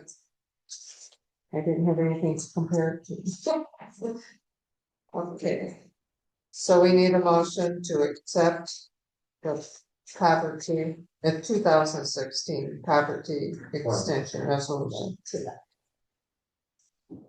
Do I hear a motion? I'll make a motion to adopt guidelines for 2026 poverty exemption resolution number 1216 of 2025. As presented. Is there a second? Yeah. She can. All right, Fellows Park, what roll call? Olson, Yes. Penfold, Yeah. Smelter Pritchard, yes, Charters, Yes. Forward. Yes. Okay, Fellows Park Architectural Services. That's to review a proposal from the EK Design Group for our technical services. Associated with the proposed Fellows Park facility. In the amount of $4,500, he does have an ad component. You know, post bid for $2,500, I think what we'll do, wait on that to see how this process goes, because we have them on a as needed basis for this one, and we'll see how it goes. Okay, But $4,500 needs to get it going. that's pretty, so not. I think that's pretty reasonable. Yeah, Josh, so the 4,500, that's what was already budgeted for 7th Street Beach, Correct. correct? Just double checking. So. I got a question. I'm actually fine with the architectural portion. But I see that there was several things excluded, and I wondered if you had a budgetary amount of what some of those things might be, since if they only required civil drawings, which we by others. That Yeah, we're done with those. So Jeff has done those Okay. for the wall and stuff. Okay. Yeah, on the site plan. and surveying and soils. Yep, all the, Okay. well, we'll have some inspection. Yeah. During construction. Yeah, and then the utility design outside 5 feet of the building. Jeff's working. Okay, so that other's on here. Okay, very good, thanks. We got a bid out the well and stop there, Rich. So we just have to, they just have to send them in the background. Doing something like that. So. Pretty simple. I'll make a motion to authorize City Superintendent Joshua Mills to sign the proposal from the DK Design Group for architectural services associated with the proposed Fellows Park toilet building. Why don't they say that? Building at the cost of $4,500. So. Any questions? Roll call, please. Penfold, Yes. Smelter Pritchard, yes, Charters, Yes. Florida, Yes. Olson. Yes.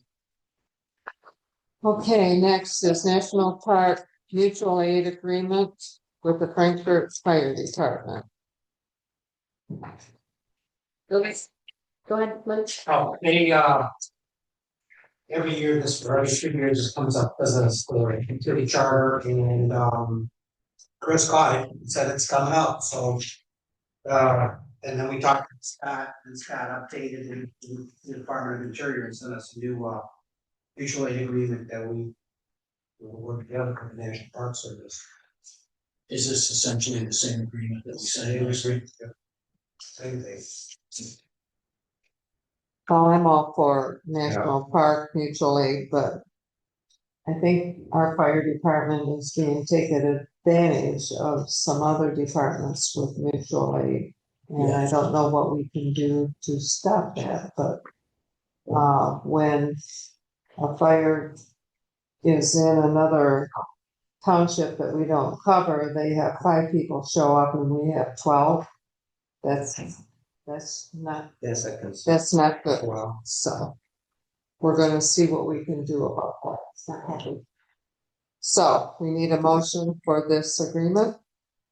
I make a motion, to approve the general agreement between the United States Department of Interior National Park Service and the City of Frankfort Fire Department authorizing North Florida and 15 cents of our treasurer and seal of money for city fire chief to sign on behalf of the city. This is a 3-year. Do I hear a second? Jennifer, Okay, Smelter Pritchard. Yes. Charters, Yeah. Florida, yes. Olson, yeah, Penfold. sure. Okay, closure of file 302 bank account. So we've had this bank account since we did water improvement, which was years and years and years ago. We had delinquent personal property taxes from 2013 to 2019, which there were still buckets where we would be paying that if we collected. We were unable to collect, so once we did the petition recently with the circuit court, and those have been taken off, they've been removed from our tax roll. Now we're able to close this bank account. There's no monies going in or out. It's just money that's been sitting there that had been collected. So there's a balance of $15,991.54. And originally, this was for water improvement. So there's 2 options, as I see. It would be to appropriate the transfer of funds either to a water improvement reserve, which we have, or into water cash. I'm voting for water reserve. Then if we need it in cash, just transfer it. Yeah, exactly. Yeah, we can get it. So that would just be basically just transferring it out of this bank account into just cash for water. Which is a good thing because if they hadn't have gone with that attorney to close out all of those personal properties, we wouldn't be to this point. So that was money well worth spent. I think it was under 4,000. Or no, we took away 4,000, but I believe we spent pennies compared to what was, it was definitely worth it. I'm not challenging moving it there. Question for Josh. Would appropriate use of some of this be towards the lead service? Yeah, and we could utilize that through that improvement reserve. But yeah, that would be good use of it, yeah. Okay. Immediate use of it. Right. And as the mayor noted, if we do put it into the reserve, it can be transferred into cash at any time as long as it's approved by the city council. Yep.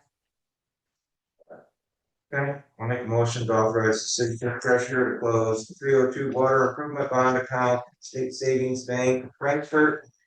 Transfer the funds to water improvement reserve. And perform necessary budget amendments. I'll second that. Charters, Yes. Florida, Yes. Olson, Yes. Penfold, Yes. Smelter Pritchard. Yes. Okay.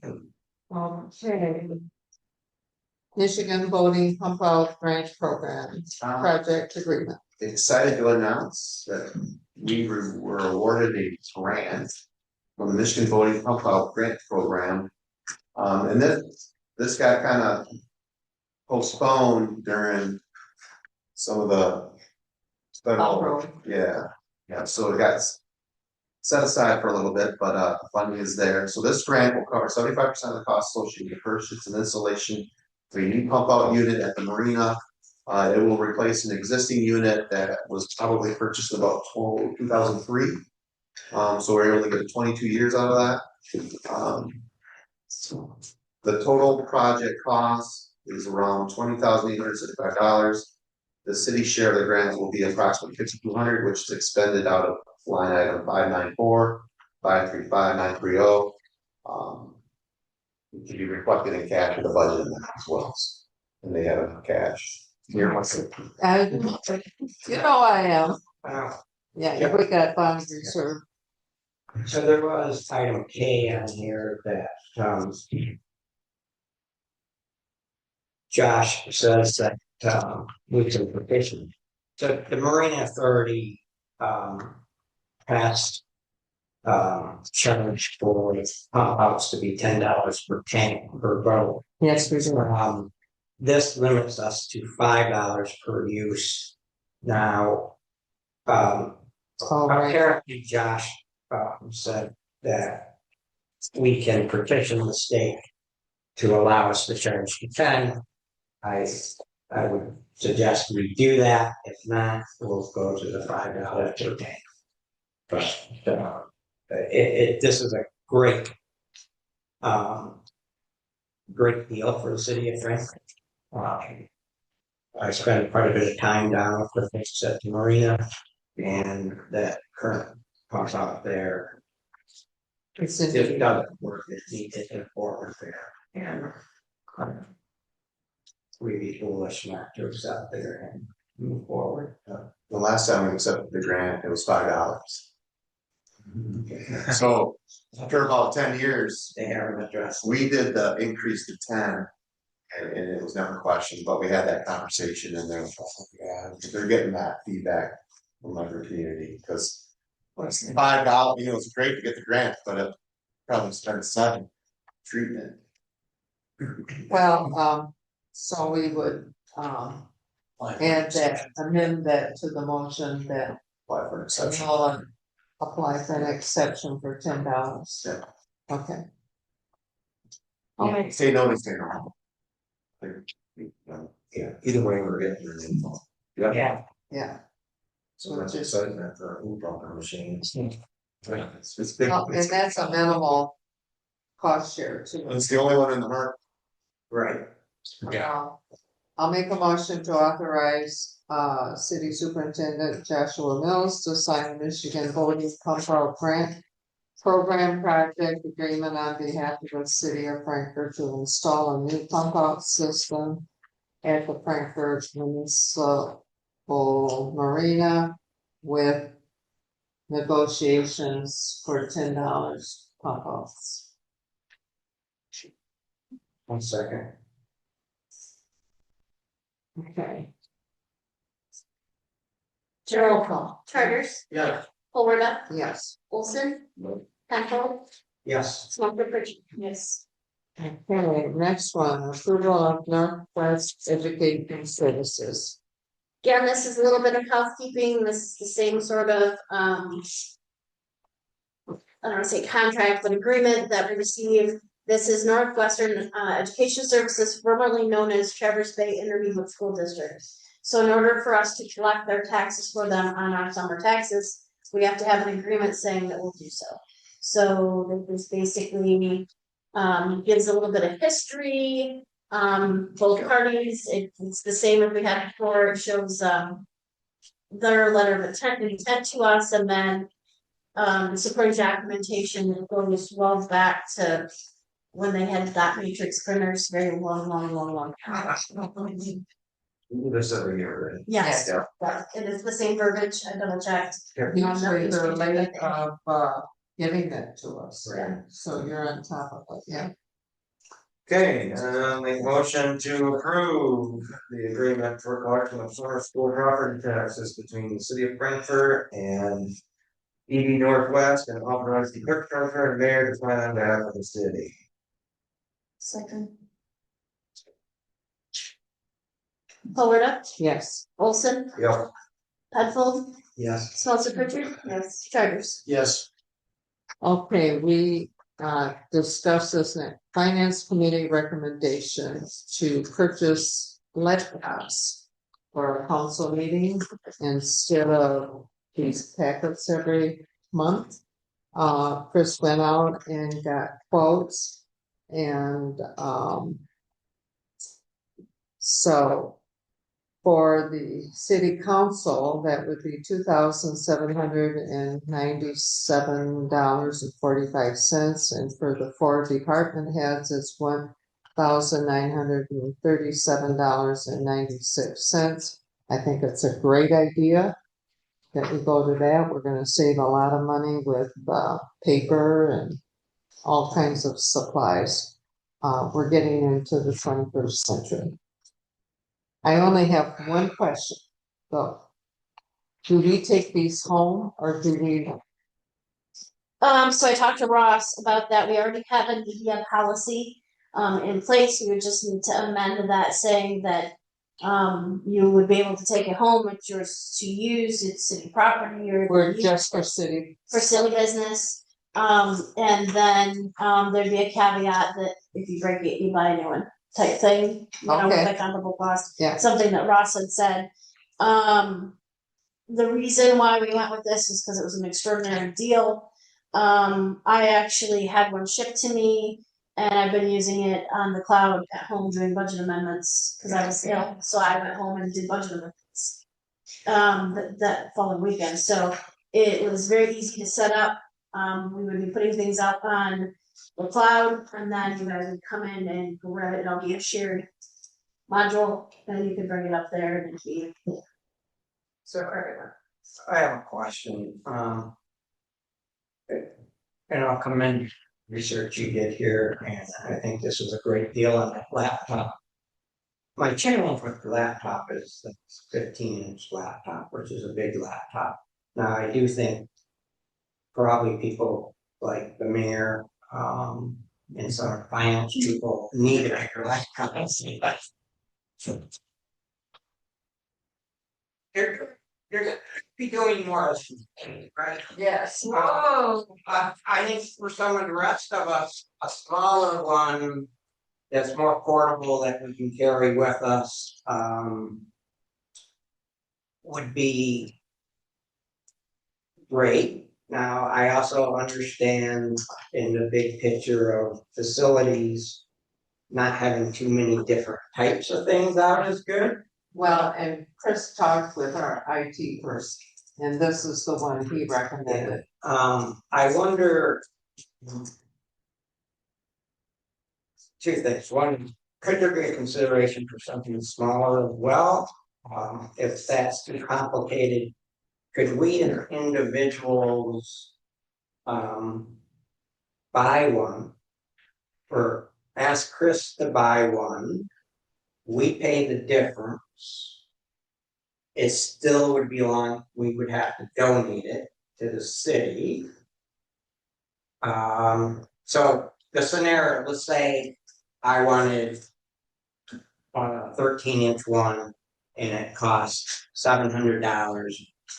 Chris would still pay the $484, I would pay the $300. I would donate that to, that'd be my loss. The city would own it. I don't like, I think we need to be uniform. Then I strongly suggest going to something much smaller than Duke's big 15-inch. I don't know, that'd be really honest. The personal laptops. I'm a pen and paper guy myself. I prefer to have the hard literature in front of me. I don't really see the need. Personally, I would rather see that $4,735 spent on something else. Maybe a raise for all council members. Well, we're gonna get. Why they? One of the big pluses I see to this, one is we should not have city business on their own personal computer. Yeah. Two That's is, where I'm going. I think, you know, what city business is an effort to get some of this Any information emails and everything. out to us soon. So you know, having to make sure we can come in here at 4:30 on Friday to get the packet. You know, Is that, I for one, I know I can't do that. I know probably some other people in here can't do that. I would like to think that by the use of these, it may let us get at least a draft out the Tuesday before. Because electronically you can adjust the agenda at the last minute if needed. And again, the fact that the way it's set up now, we have to physically be here Friday, or we don't get it till Monday, which means we have no time to do any research. what? Would that even make a difference though? Because when you guys put the packet together, you guys been working all week on this. The packet is essentially just a couple hours of time. Right? Yeah, I mean, photocopy, so the process, like, That doesn't necessarily mean that we're gonna get the information any faster than we are currently. Can we, Maybe a couple hours. could we still, could I still go into the cloud and take it off if I don't have a city employee? Or a city laptop? I'm not an IT person, I have to ask. Well, I know, Shared, like, I can. we have like Dropbox, city has Dropbox, so if you're part of Dropbox, then yeah, but it's gonna be on a cloud shared. That you're still gonna have to log in on whatever.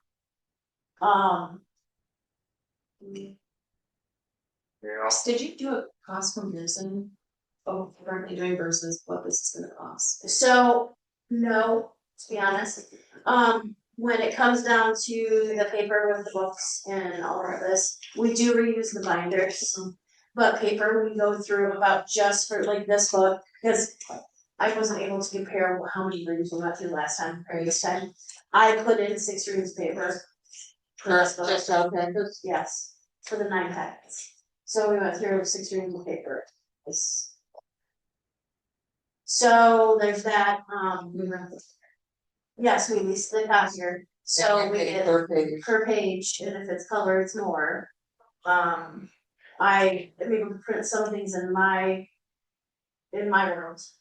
So my printer, we've got that, and the ink, I think, we were ink, it was over $1,000 for ink. But I don't have to do it very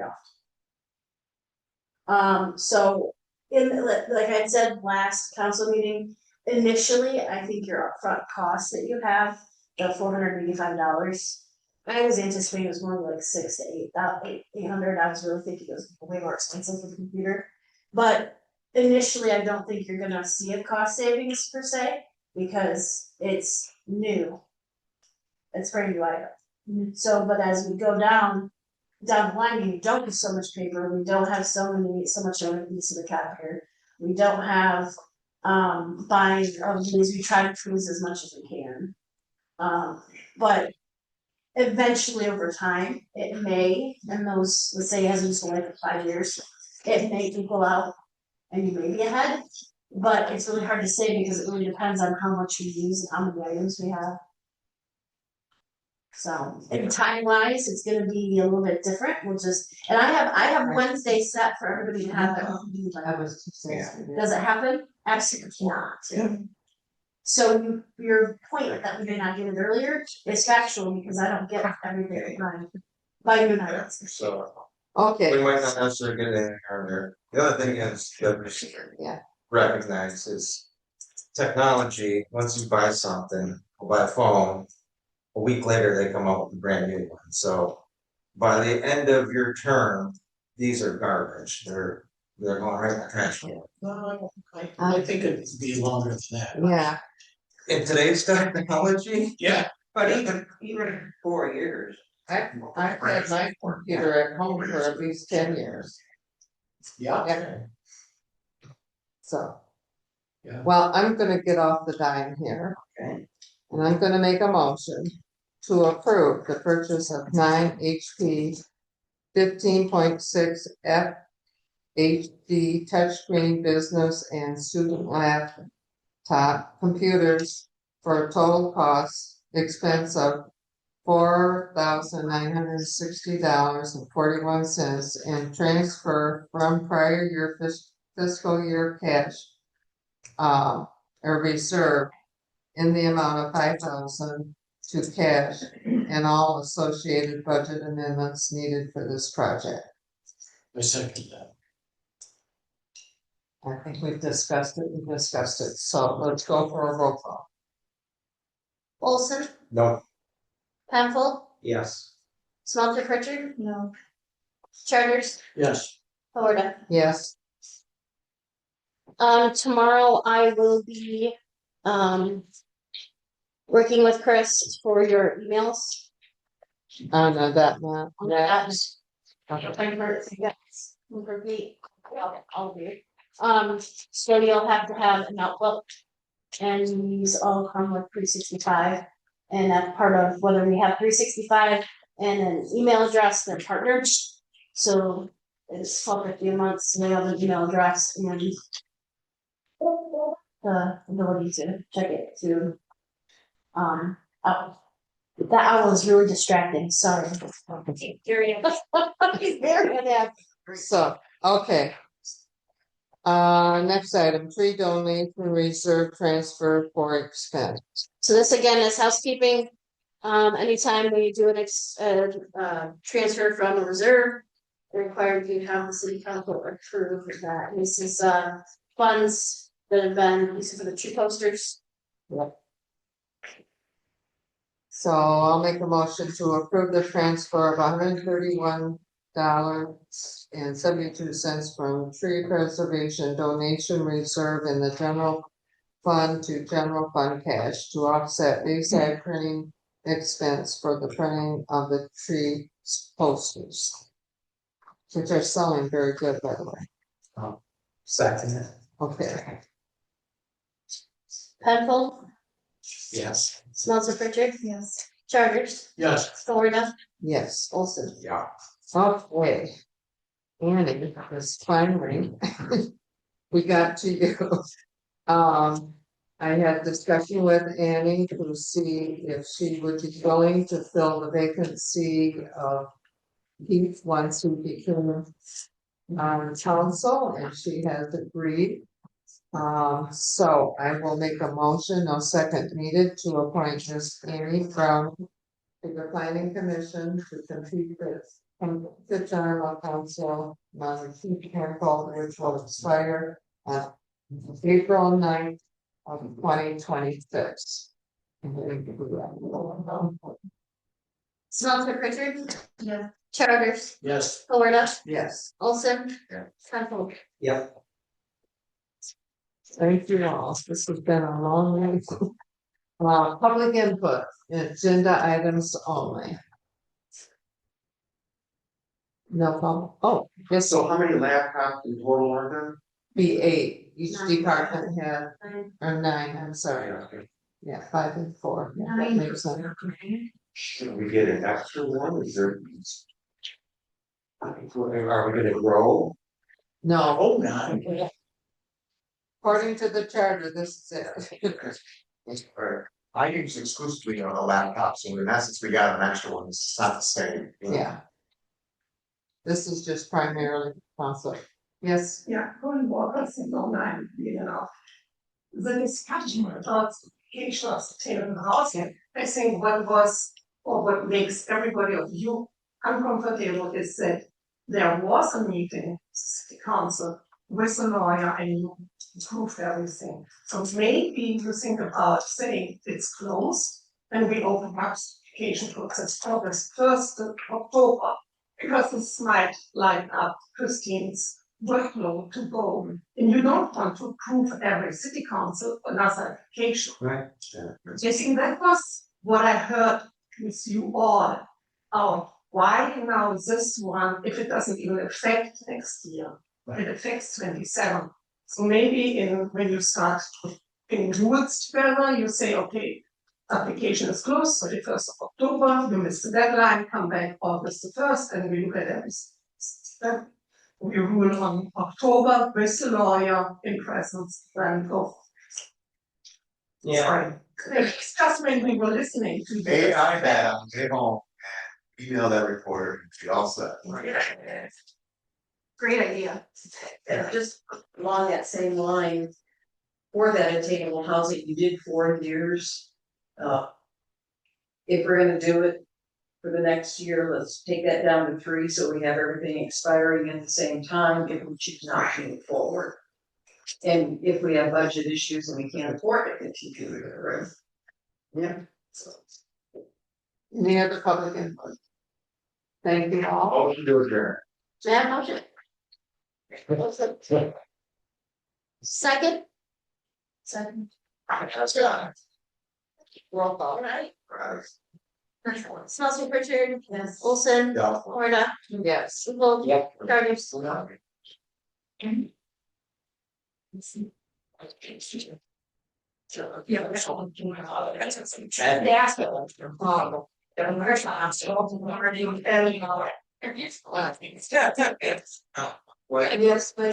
They did, you know, whopping screen. At least 20 I think. We. Fair. We have I use my laptop all the time. And ours are 17. Yes, they're done.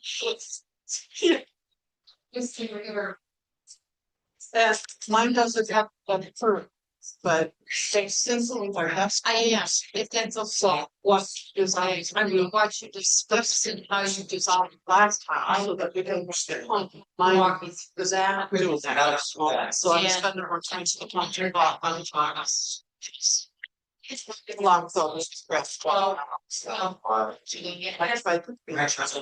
Yes. Yes. I'm doing. Long, off, useless. Well, and I.